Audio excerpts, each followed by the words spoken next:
आलमपुर गांव में महेश नाम का एक आदमी अपनी पत्नी रीना और 2 बेटों के साथ रहता था। महेश अंडा सप्लाई का काम करता था। महेश का स्वभाव बहुत ही गुस्सैल और मक्कार किस्म का था। वो अक्सर रीना और अपने बच्चों को मारता पीटता रहता था। एक रोज, ये क्या बनाया खाने में है? जब देखो रोज दाल बना के रख देती है। जितने पैसे तुम घर में देते हो उससे सिर्फ दाल ही आ सकती है। सब्जी पता है कितनी महंगी है? मुझे नहीं खानी तेरी ये दाल वाल। जा मेरे लिए मस्त सा अंडा पराठा बना कर ला, नहीं तो तेरी ऐसी सुताई करूंगा कि आगे से दाल चावल बनाना हमेशा के लिए भूल जाएगी, समझी? रीना रोते हुए रसोई में जाती है और फिर पराठे के अंदर अंडा भर के सबके लिए अंडा पराठा बना कर ले आती है, जिसे खाने के बाद बच्चे बोलते हैं, माँ तुमसे अच्छा अंडा पराठा तो कोई बना ही नहीं सकता। सचमुच मजा ही आ गया। बस बस, इतना सर पर चढ़ाने की जरूरत नहीं है अपनी माँ को। रीना जो कुछ भी करती है महेश को कभी भी पसंद नहीं आता। छोटी छोटी बातों को लेकर वो रीना से लड़ाई करता रहता। एक दिन दोपहर को बच्चे अभी स्कूल से आए ही थे कि एक आदमी रीना के पास भागा भागा आता है। भाभी, महेश दुकान से पैसे चुरा कर भाग गया है और उसने मालिक से कर्जा भी लिया हुआ है। ये तुम क्या कह रहे हो भैया? मुझे तो इस बारे में कुछ भी नहीं पता। और कर्जा किसके लिए? हमें तो कर्जे की कभी जरूरत ही नहीं पड़ी। मैं तो बस आपको बताने चला आया। अभी थोड़ी देर में यहाँ पर पुलिस भी आएगी पूछताछ के लिए। हे भगवान, ये क्या हो गया? मुझे तो कुछ भी नहीं पता। मैं क्या बोलूंगी? उस आदमी ने तो मुझे कभी कुछ बताया ही नहीं। थोड़ी देर में वहाँ पर पुलिस पहुँच जाती है। वो रीना और बच्चों से पूछताछ करती है, लेकिन पुलिस जान जाती है कि इन लोगों को कुछ भी नहीं पता। इसलिए वो ये बोलकर चले जाते हैं कि अगर वो घर आए तो हमें इत्तला कर देना। पुलिस के जाने के बाद रीना सर पकड़कर बैठ जाती है। दोनों बच्चे आकर उसके आसपास बैठकर दिलासा देने लगते हैं। माँ तू क्यों परेशान होती है? तेरे को पता ही था ना कि बाबा कैसे थे। हम है ना माँ, सब मिलकर कर लेंगे। रोते रोते रीना अपने बच्चों को गले से लगा लेती है। अब उसे सामने आगे का समय बिल्कुल अंधकार में दिख रहा था। वो तो पढ़ी लिखी भी नहीं थी कि कहीं नौकरी कर लेती। क्या काम करेगी ये भी वो नहीं सोच पा रही थी। अभी तो वो उस दुख से उबर भी नहीं पाई थी कि महेश धोखा देकर चला गया है। 2-4 दिन इसी तरह निकल जाते हैं। मरता क्या न करता। आखिर में रीना को घर से काम के लिए निकलना ही पड़ा, पर उसे समझ में नहीं आ रहा था कि वो आखिर करे तो क्या करे। शाम के समय वो दोनों बच्चों के साथ बैठी होती है कि तभी माँ, हम दोनों को बहुत ही तेज भूख लगी है। तुम अपने हाथ का वो टेस्टी वाला अंडा पराठा बना दो। ये सुनकर रीना को एक आइडिया आता है और वो अगले दिन बच्चों के स्कूल जाने के बाद अंडा पराठे का सामान और बाकी सारा जरूरी सामान लाती है और शाम को जाकर बाजार में एक रेड़ी लगा देती है। वो पहली बार इस तरह का काम कर रही थी, जिसकी घबराहट उसके चेहरे पर भी दिखाई दे रही थी। तभी सुनो बहन जी, जरा मेरे लिए अंडा पराठा की एक प्लेट लगाना। हाँ जी, अभी लीजिए, मैं बनाती हूँ। रीना झट से तवा गरम करती है और उसके ऊपर अंडा पराठा बनाने लगती है। फिर उसके ऊपर मक्खन डालकर ग्राहक को देती है। अरे वाह, मैंने इतनी जगह से अंडा पराठा खाया, लेकिन इतना टेस्टी मैंने आज तक कभी नहीं खाया। और पराठे के ऊपर पड़े इस माखन ने इस पर चांद चांद लगा दिए हैं। रीना उसे धन्यवाद बोलती है। बहन जी, जरा 2 प्लेट अंडा पराठा मेरे लिए भी बना देना। और हाँ, एक में जरा मिर्च नमक कम रखना है। अंडा पराठा खाने के बाद वो आदमी भी रीना के हाथ के बने अंडा पराठा की खूब तारीफ करता है। भाई, मैंने तो आज तक इतना परफेक्ट आमलेट नहीं खाया है। मिर्च मसाले का तो इतना परफेक्ट बैलेंस है कि वाह भाई वाह, मजा ही आ गया। ये सुनकर रीना के अंदर थोड़ा सा आत्मविश्वास जागता है। शाम तक रीना काफी सारे अंडा पराठा बेचकर घर आती है। बच्चे घर पर उसका इंतजार कर रहे होते हैं। अपनी माँ को पहली बार काम से आता हुआ देखकर वो दोनों भागकर अपनी माँ के लिए पानी और चाय बना लाते हैं। माँ तो कितनी अच्छी है, तुझे हमारी कितनी फिक्र है। बाबा ने एक बार भी हम लोगों के बारे में नहीं सोचा और हमें इस हालत में छोड़कर चले गए। बस मेरे बच्चों, पीछे की सारी बातें भूल जाओ और आगे अपना भविष्य देखो। अब हम तीनों को मिलकर अपना आज अच्छा करना है ताकि हमारा भविष्य अच्छा हो सके। माँ, हम भी तेरे साथ शाम को आमलेट बनवाने में मदद किया करेंगे। हाँ माँ, हम स्कूल से आकर जल्दी से अपना काम खत्म कर लेंगे और फिर शाम को आपके साथ मदद किया करेंगे। तीनों माँ बेटे बड़े हौसले के साथ अगले दिन से अपना काम और अच्छे से शुरू करते हैं। अब शाम को रीना के पास ग्राहकों की भीड़ लगने लगी। अमित और राहुल ग्राहकों को बना हुआ अंडा पराठा सर्व करते हैं। अब रीना के हाथों का अंडा पराठा लोगों को इतना पसंद आने लगा कि लोग दूर दूर से भी वहाँ अंडा पराठा खाने आने लगे। अब रीना अंडा पराठा ही नहीं बल्कि उबले हुए अंडे और मसाला अंडे, मसाला ऑमलेट, बटर ऑमलेट और अंडा मैगी बनाने लगी। उसके पास अब हर तरह के ग्राहक आते और बच्चों को खासकर अंडा मैगी बहुत पसंद आती है। तीनों माँ बेटा बहुत मेहनत कर रहे थे। देखते ही देखते उनकी दुकान बहुत अच्छी चलने लगती है और आमदनी भी अच्छी होने लगती है। राहुल और अमित सुबह दिल लगाकर पढ़ाई करते और शाम को अपनी माँ की मदद करते हैं। बस माँ, कुछ दिन की बात है, फिर हम लोग अपनी पढ़ाई पूरी कर लेंगे और कहीं ना कहीं अच्छी नौकरी भी करने लगेंगे। भाई, मैं तो नौकरी वोकरी नहीं करूंगा, मैं तो बस माँ के काम को आगे बढ़ा लूंगा। मेरे बच्चों, मैं जानती हूँ तुम सुबह से लेकर रात तक लगे रहते हो, कितनी मेहनत करते हो। देख लेना, एक दिन भगवान तुम्हारी मेहनत का फल तुम्हें जरूर देगा। धीरे धीरे समय बीतता है और रीना के दोनों बच्चे अपनी पढ़ाई खत्म कर लेते हैं। वो अपनी माँ का साथ इसी तरह देते हुए आ रहे थे। राहुल ने तो पहले से ही ठान लिया था कि जैसे ही उसकी पढ़ाई खत्म होगी वो कहीं अपनी छोटी सी दुकान कर लेगा। माँ, क्यों ना हम लोग मिलकर एक दुकान ले लें? वैसे भी बरसात भी आने वाली है। कितनी बार भारी बारिश की वजह से हम लोग रेडी नहीं लगा पाते। ये बात तो तूने 16 आने सच कही है। बरसात में कई दिन हमारे बगैर कमाई के ही निकल जाते हैं। माँ, राहुल ठीक कह रहा है। कल मैं और राहुल जाकर कोई दुकान देखते हैं, वहीं आसपास ही लोगों को पता चले हम लोगों की एक दुकान भी है। मैं जानती हूँ मेरे दोनों बेटे बहुत समझदार हैं। वो जो भी फैसला लेंगे सही लेंगे। अगले दिन दोनों भाई दुकान देख लेते हैं और किराया देने के बाद वो अपनी माँ के साथ वहाँ पर अपना काम शुरू करते हैं। वहीं पास में बच्चों का एक इंस्टीट्यूट खुल गया। अब बच्चे वहाँ पर आते और सीधा रीना की दुकान पर बैठ जाते। राहुल अमित आज भी अपनी माँ की मदद करते हैं। आंटी, अपने हाथ का टेस्टी और चटपटा अंडा पराठा बना दो जल्दी से। मेरे लिए तो अंडे वाली मैगी बना देना। तूने कभी आंटी के हाथ की अंडे वाली मैगी खाई है? सच में मजा आ जाता है, इतनी टेस्टी कि पूछ मत। घर पर कई बार ट्राई किया पर आंटी के हाथों जैसा स्वाद कभी नहीं आया। अब मैं ज्यादा नहीं सोचती और मैगी खाने सीधा यहीं चली आती हूँ। रीना को बच्चों के मुंह से अपने खाने की तारीफ सुनकर बड़ा अच्छा लगता है और वो और भी लगन और प्यार से उन बच्चों के लिए अंडे बनाती है। एक दिन रीना सुबह जब दुकान खोलने आती है तो देखती है कि चारों तरफ अफरा तफरी मची हुई है। लोग अपनी अपनी दुकानों से अपना सामान निकाल रहे हैं। अरे भैया जी, क्या हो रहा है? इतना शोर शराबा और ये लोग बाग अपनी दुकान से सामान क्यों निकाल रहे हैं? अरे बहन जी, आप भी अपनी दुकान का सामान जल्दी निकालो। जिस दुकानदार ने ये दुकान किराए पर दी है, यहाँ की सब दुकानें इलीगल हैं। हाँ, जिन्हें सरकारी महकमे के लोग बंद करने आने वाले हैं। ये सुनकर रीना अपना सर पकड़ लेती है कि अभी तो थोड़े से हालात सही होने शुरू हुए थे, अब ये क्या हो गया। वो अपने बेटों को फोन लगाती है और दोनों बेटे अपनी माँ की मदद के लिए आ जाते हैं। अब उन्हें दुकान का किराया दिए हुए 10 ही दिन हुए थे।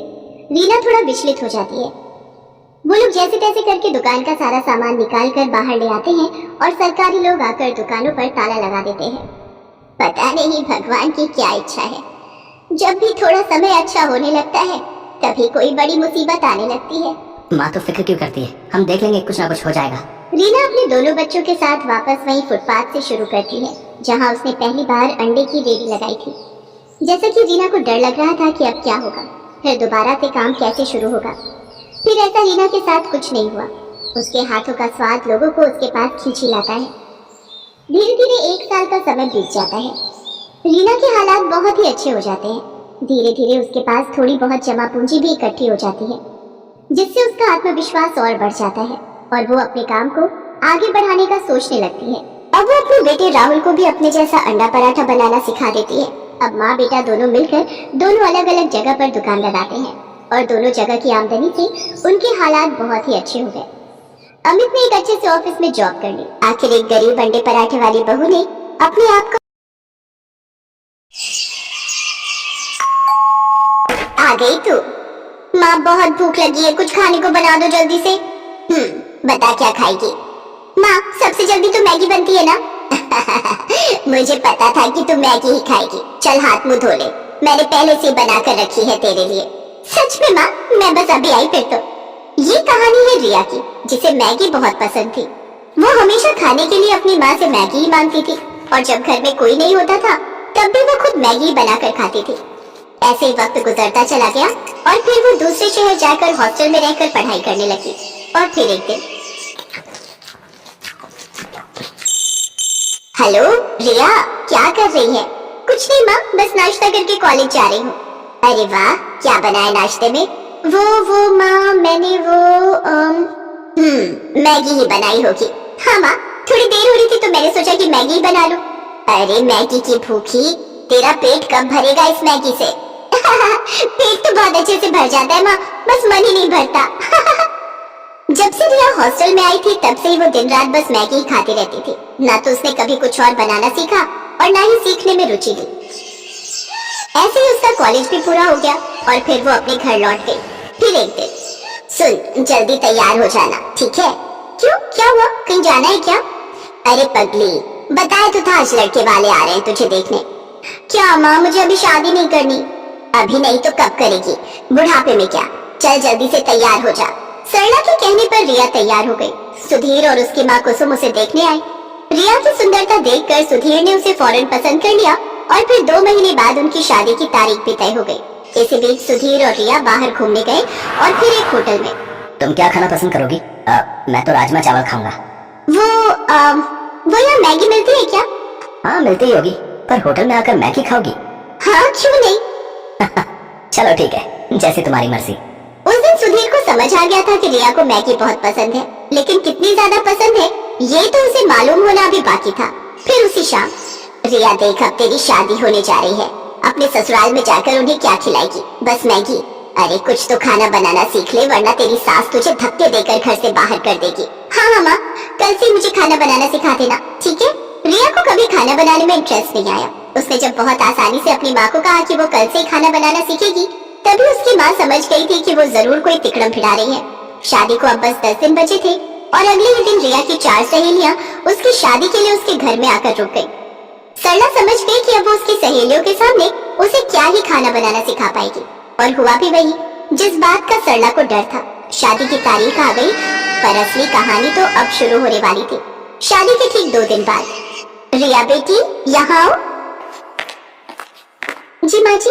हमारे यहाँ रिवाज है कि नई बहू दूसरे दिन खाना बनाती है। आज सुधीर के फूफा जी और मौसा जी खाना खाने आएंगे, तो तुम एक काम करो, 3-4 तरह की बढ़िया सब्जी वगैरह बना लो। अगर तुम कहो तो मैं लग जाती हूँ तुम्हारे साथ। नहीं नहीं माँ जी, मैं कर लूंगी। रिया ने उस वक्त तो अपनी सास को हाँ बोल दिया, लेकिन अब उसकी हालत खराब हो रही थी, क्योंकि बचपन से उसने मैगी के अलावा कुछ और बनाना सीखा ही नहीं था। वो किचन में गई और झट से अपना फोन खोला और अलग अलग रेसिपीज खोलने लगी। उसने तय किया कि वो फोन से देखकर 3-4 तरह की डिश बना लेगी।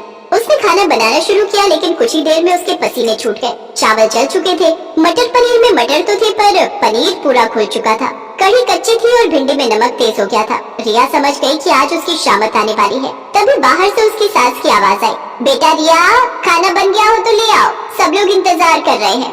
उसने झट से बर्तन गैस पर चढ़ाए और उनमें पानी उबलने के लिए रख दिया, और ठीक 10 मिनट बाद वो खाने की टेबल पर उन्हीं बर्तनों को लेकर आई। अरे वाह, बहू ने तो काफी कुछ बना लिया। लाओ बेटा, बड़ी जोर की भूख लगी है। हाँ हाँ भाई साहब, सही कहा, भूख तो जोरों की लगी है। जैसे ही मौसा जी ने पहला बर्तन खोला, वो चौंक गए क्योंकि उसमें मैगी थी। हैं? बहू ने तो मैगी बनाई है? दूसरा बर्तन खोलिए भाई साहब, उसमें होगा कुछ। मौसा जी ने जब दूसरा बर्तन खोला तो उसमें भी मैगी ही थी। इसमें भी मैगी है? जी, ये वाली वेज मैगी है मौसा जी। अच्छा, और बाकी बर्तनों में कौन सी मैगी है बहू रानी? जी, वो तीसरे वाले बर्तन में मसाला मैगी और उस वाले में अंडा मैगी है। खाकर देखिए, बहुत बढ़िया बनाई है मैंने। रिया की बात सुनकर उसकी सास कुसुम ने अपना माथा पीट लिया और उधर सुधीर के फूफा जी और मौसा जी एक दूसरे का मुंह ताकने लगे। लेकिन रिया ने इस घटना के बाद भी खाना बनाना नहीं सीखा। उसकी सास कुसुम ही सबके लिए खाना बनाती थी। फिर एक दिन कुसुम खाना बनाते हुए अचानक किचन में बेहोश हो गई और फिर अस्पताल में। देखिए, अब इनकी उम्र हो रही है, बेहतर है कि ये ज्यादा से ज्यादा आराम करें, और हाँ, खाने में इन्हें हेल्दी फूड दीजिए, जैसे सूप, पनीर, दूध, दही, अंडे से बनी चीजें। घर का खाना खाएंगी तो जल्दी से ठीक हो जाएंगी, वरना कमजोरी बढ़ती ही जाएगी और फिर बड़ी मुश्किल हो जाएगी। रिया और सुधीर कुसुम को घर ले आए, लेकिन रास्ते भर ना तो कुसुम ने और न ही सुधीर ने उससे कुछ कहा। फिर अगले दिन जब कुसुम सोकर उठी तब, चलो अब फटाफट सबके लिए नाश्ता बना देती हूँ। जैसे कुसुम किचन में जाने लगी तभी रिया उसके पास आई। उसके हाथों में पराठे और सब्जी थे और आंखों में आंसू। पराठे जले हुए थे और सब्जी कच्ची थी। कुसुम ने मुस्कुराकर रिया के सिर पर हाथ फेरा और बोली, कोई बात नहीं बेटा, ऐसा करो, मेरे लिए कुर्सी डाल दो रसोई में, मैं बताती जाऊंगी और तुम बनाती जाना, फिर देखना सब ठीक से बनेगा। उस दिन से कुसुम रिया को हर रोज खाना बनाना सिखाने लगी और रिया भी अब दिल लगाकर सीखने लगी। 6 महीनों तक रिया ने मैगी को हाथ तक नहीं लगाया और अब वो बहुत बढ़िया खाना बनाने लगी। उसकी सास कुसुम भी अब पहले से तंदुरुस्त हो गई थी। फिर एक दिन जब रिया अपने कमरे में थी तभी उसकी सास वहाँ एक कटोरा लेकर आई। लो रिया, खाना खा लो। अरे माँ जी, मैंने खाना बनाया हुआ है, आपने क्यों? अरे मैगी बनाई है तुम्हारे लिए, मुझे भी तो तुम्हारा थोड़ा ख्याल रखना चाहिए